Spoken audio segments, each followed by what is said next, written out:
Assalamu alaikum wa rahmatullahi wa barakatuh.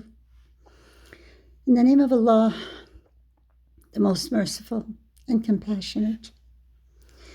In the light of the recent events, the disturbing events that we've all witnessed, I thought I'd give you some verses from Quran, because Allah tells us that only in His words do the hearts find rest. I do, and maybe you will. We don't know what Allah's going to do. Things change so rapidly, and the events cannot be foretold. So I've chosen a couple of verses. I'll read it in Arabic, and then I'll translate it for you. The first one is from the chapter called Ibrahim, and we would say in America, Abraham, and he was a prophet. And he was the type of prophet who disobeyed not only his father, who was the major idol maker, but he disobeyed everyone and he didn't care. He just went off doing what Allah guided him to do. So this is from that chapter called Ibrahim, if you ever want to look it up. أعوذ بالله من الشيطان الرجيم بسم الله الرحمن الرحيم ربنا إنك تعلم ما تخفي وما تعلن وما يخفى على الله من شيء في الأرض ولا في السماء. O Lord, and you know what we hide and what we proclaim. وَمَا يَخْفَى عَلَى اللَّهِ مِنْ شَيْءٍ. Nothing is hidden from Allah in the earth or in the sky. When you read something like that, why are we listening to all of these news reports? I fall victim to it. Yes, I do. But it's really wasting time. Allah will bring forth in His due time what He wants us to be aware of, because He knows what we hide and what we proclaim. So this event has affected, it doesn't matter if you had party affiliation, it doesn't matter who you like or choose or want. It really doesn't matter, because the outcome is with Allah. And these events are going to unfold from whence we can never imagine. And that's why these words make you feel very safe and secure in the midst of what I call the disturbing event. Yes, it's disturbing. Would I say this tragic occurrence? You can't say that in Islam, because Allah brings forth all good for everyone, whether you believe in Him or not. This is our dogma, our aqidah. Allah can do no harm.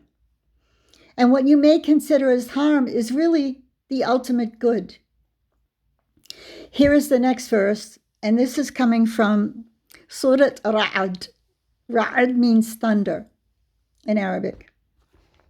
This one's a little bit longer, but I was trying to choose appropriate things. Bismillahir Rahmanir Rahim. Yamhu Allahu ma yasha'u wa yuthbitu wa 'indahu al-kitab. Allah will obliterate what He wills, and He will certify what He wills. These two words, yamhu, wipe it away, and yuthbit, you keep it firm, what He wills.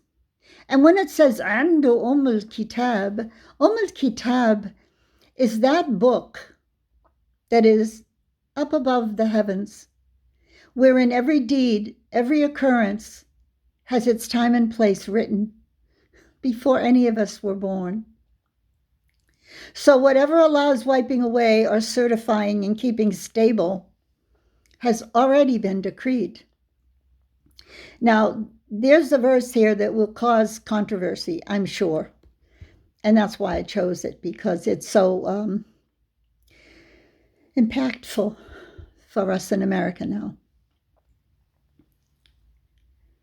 وإما نرينك بعد الذين نعدهم أو نتوفينك وإنما عليك البلاغ وعلينا الحساب. Allah says, whether or not we show you part of what we have to show you, or we cause you to leave this earth, نتوفينك. El-wafa is your death when you have finished what you are supposed to have done according to your divine decree. Allah says, for you is the clarification, and for us is the accounting, meaning when you go for Judgment Day. Now here is the verse I was mentioning. أَوْ لَمْ يَرَوْا أَنَّ نَأْتِيَ الْأَرْضَ نَنْقُصُهَا مِنْ أَطْرَافِهَا وَاللَّهُ يَحْكُمُ لَا مُعَقِّبَ لِحُكْمِهِ وَهُوَ السَّرِيعُ الْحِسَابِ.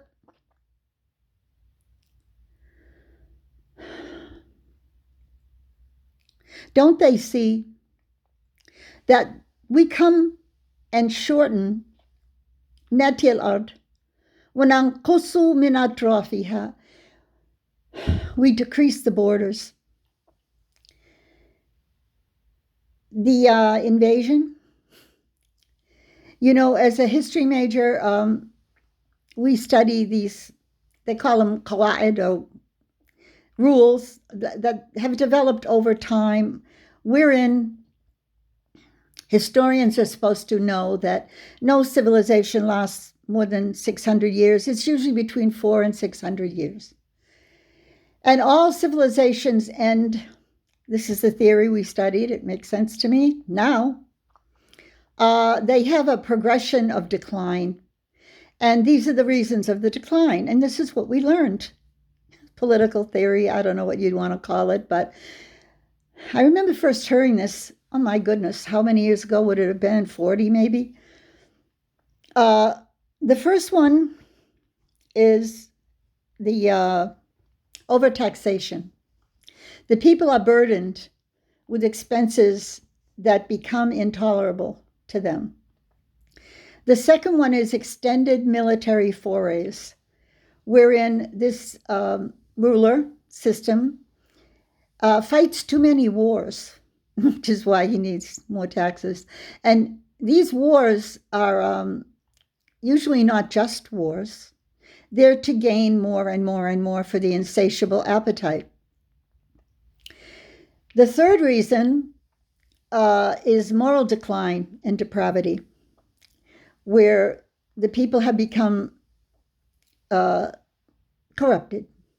First, Allah says he corrupts the leaders, and then the people follow.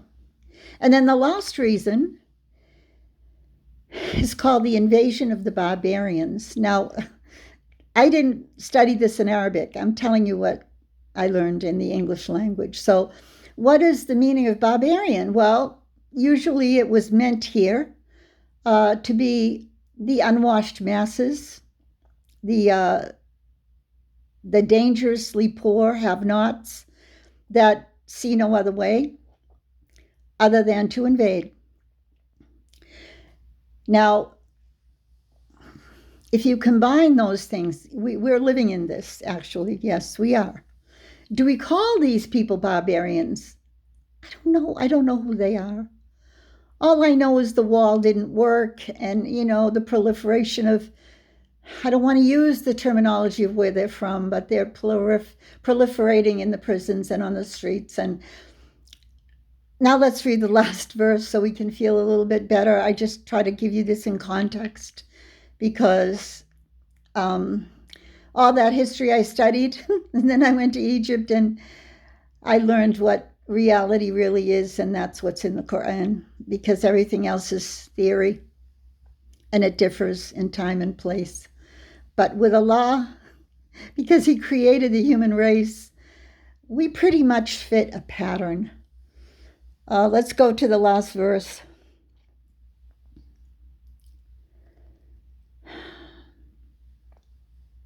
after we finish about decreasing the earth from its borders, Allah says, La mu'aqqaba li hukmi.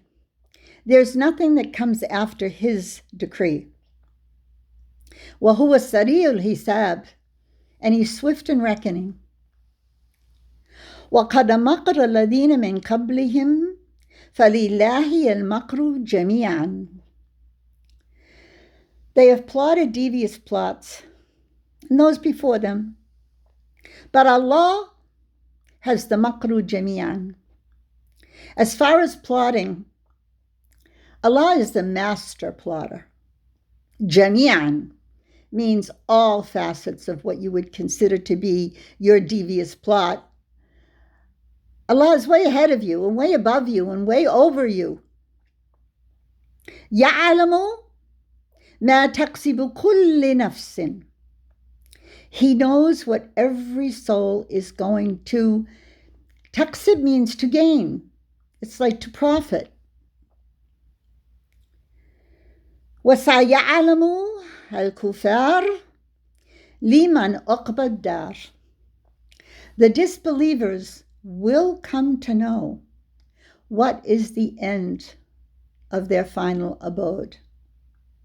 Now with that, to return to the disturbing event,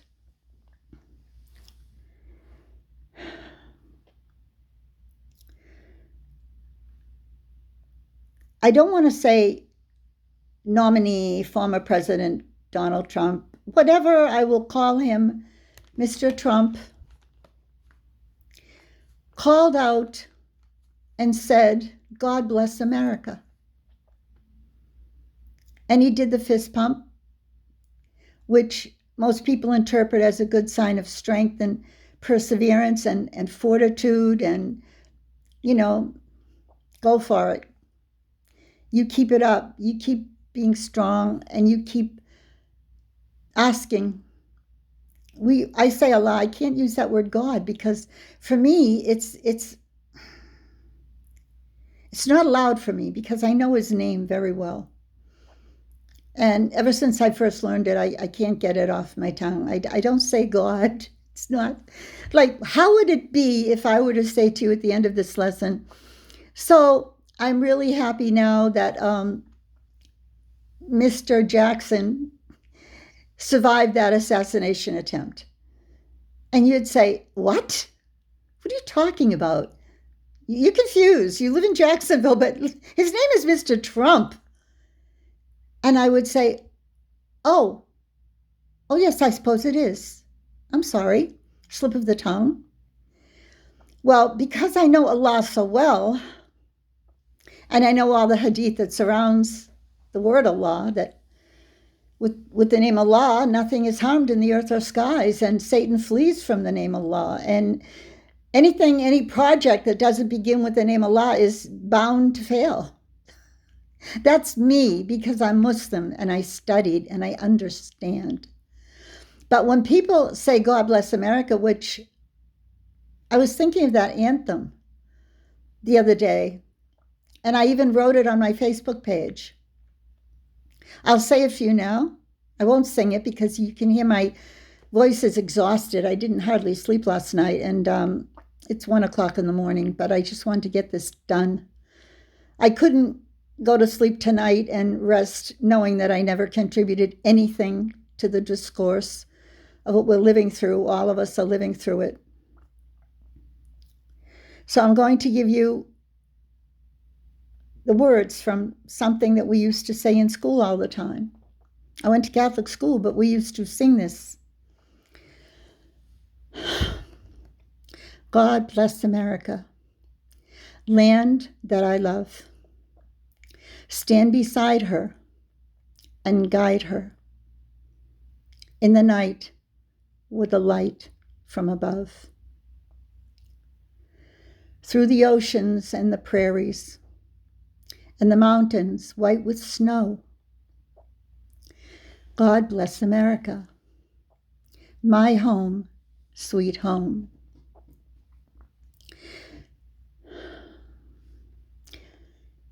Before you sleep tonight, make sure you ask Allah to care for this country and guide whomever wants to take charge. If Allah allows him, only Allah will let you take charge. All we want is justice. Justice is not genocide. You will be judged. In Islam, we say how you treat your elderly, your weak, your women, and your children.